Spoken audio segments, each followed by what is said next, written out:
Okay, next game and titles. Such a faggotry of names. So anyway, Super Mario Sunshine was released in 2000 and I think 3?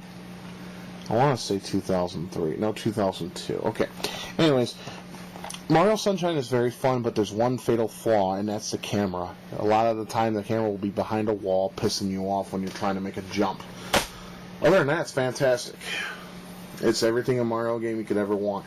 And the reason why it was released in this aspect, they wanted to have Mario go on a vacation.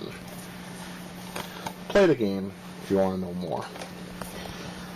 Now this is interesting. I thought this game would be cool because you can beat down your caddy. What they don't tell you is that you have to do this little charge bar and press the A button at a certain time to regulate a hit on your caddy, which you miss the whole action because you gotta sit and watch that stinking fucking bar up and down. And this game also has a broken putting system. It was $5. I mean, come on. It's decent to play once in a while. I just wish the putting system was more in tune with putting.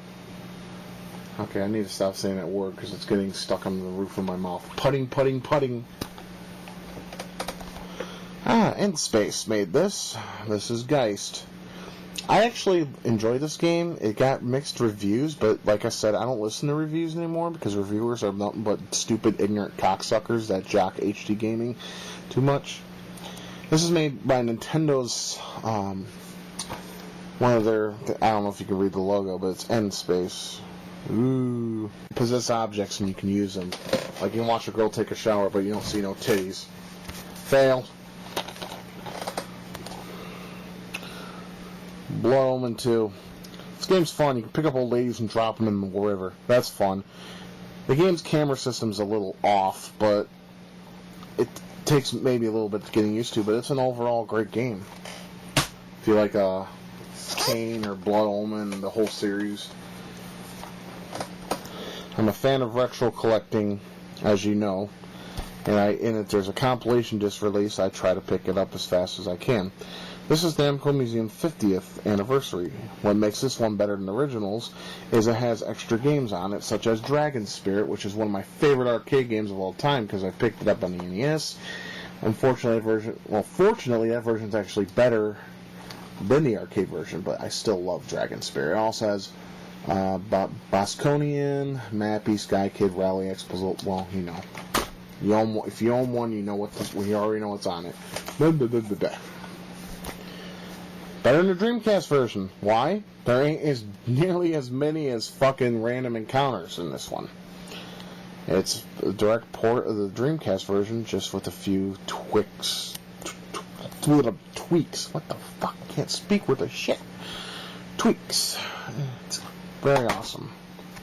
If you like Dreamcast game, you'll like that version. Here's another cheap-ass game. There's this part I'm stuck at where they're behind the boxes and they're shooting arrows at you. It uses the same engine as, I believe, Champions of Norath. Correct me if I'm wrong. It's overhead. It's monotonous and boring. I hated that game too, by the way. The only Tony Hawk game I ever got into, I don't know, it just felt easier in gameplay, and I like the roster of skaters because I used to love skateboarders. Well, now it's pretty much a fad that's faded. Tony Hawk is no longer a good franchise. Doesn't matter. Like I said, I don't play them anymore. I just play the third one if I ever want to play one at all. And another butchered port. I don't know why, but the frame rate suffers in this one terribly. It has no excuse. GameCube's more powerful than the PS2 on the many levels. It's just EA being lazy, of course. What else is new? You drive, you unlock cars, you get away from cops, you bash cop cars. That's pretty much any Need for Speed. Godzilla, destroy all monsters. Are you a fan of the Godzilla franchise? Great, then this game's for you. It's a fighting game, and it's very simplistic, but it's a lot of fun, and it also offers a lot of their trademark moves and characters such as Mechagodzilla. Is Mothra? Yeah, Mothra's in this. In the back here it says Rodan and Anguirus, don't remember. Mecha King Gorath, Godzilla 90s. Hedorah, you know what? Just buy the game and look at the back. I don't feel like reading it. Another overrated franchise. My friend gave me this game because she hated it, and I don't really think much of it either. You go around and saving the little Pikmins, and they get eaten by big things like this thing you see on the cover. It's addictive for like maybe an hour or two, and then you just put it down because it's garbage. I will play it though because it is playable. My first game on the Gamecube. I laugh if you want, I don't give a fuck. This is Die Hard Vendetta. Amazing thing about this game is there's a lot of swearing, but the graphics are hideous. They resemble that mix between Dreamcast and N64. But it's playable, and it's a lot of fun. I actually beat it within a week of owning it, and I was happy. And I still play it once in a while because I love hearing the swearing. I think this game's underrated. This is excellent. This is Second Sight. You can use telekinesis and pick up items and throw them at people. Come on. A game you can pick up a table and throw them at a character, or you can pick up the character himself and throw them. It's a lot of fun. Codemasters aren't geniuses. Don't let this is false advertisement. It shouldn't even be on the box. But, yeah. It's a good game. You should check it out. It's for PS2. I don't know if it was made for Xbox. I don't believe so, but correct me if I'm wrong. GTA in the Old West, and it actually came out for the GameCube. I was happy about this. It's not a bad game. Just a few slow parts in it that make you tired because it's just monotonous. You sit there and you're like... But when you're shooting and throwing cocktail bombs, then you're having a good time. Okay, now I'm definitely going to get ripped down for this one. I like this game. Yep, go ahead. Say what you will. I think this is the best Turok available. Why? Let's see. What was Turok notorious for?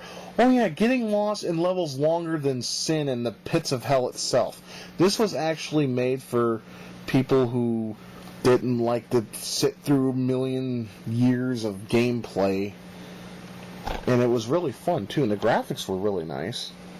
I like this thing on the top. It says every FPS fan in the country will be taking weeks off to play this game. It says that right there. I don't know if you can read it. It says it right there. It doesn't take weeks to beat the fucking game. It takes like 10 hours. I beat it one time.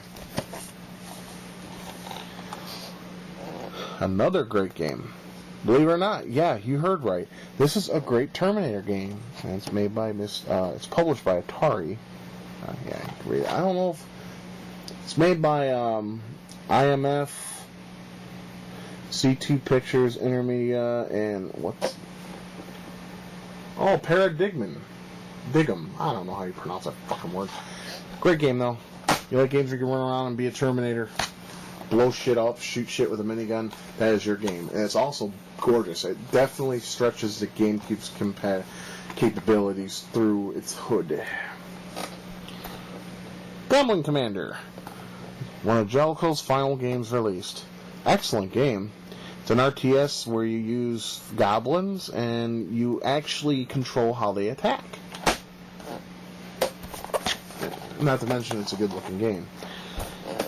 Then launch title, Wave Race Blue Storm, has a very difficult learning curve, especially how to turn and do certain stunts. It really gets on your fucking nerves, but once you get a hold of it, it's fun.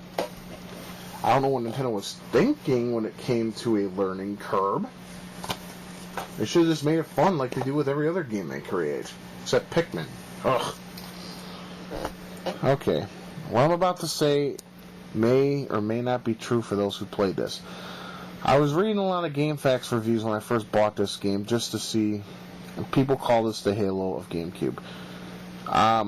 You can make your decision on that opinion if you wish, but this isn't a bad game, but it drags. It goes on forever and ever and ever and ever, and I hate games that are ridiculously long. I wish you could tell me how many missions. 40 missions? Oh my god. There's 40 and I'm only on 16? Fuck off. I'll probably never finish that game then. Sheesh.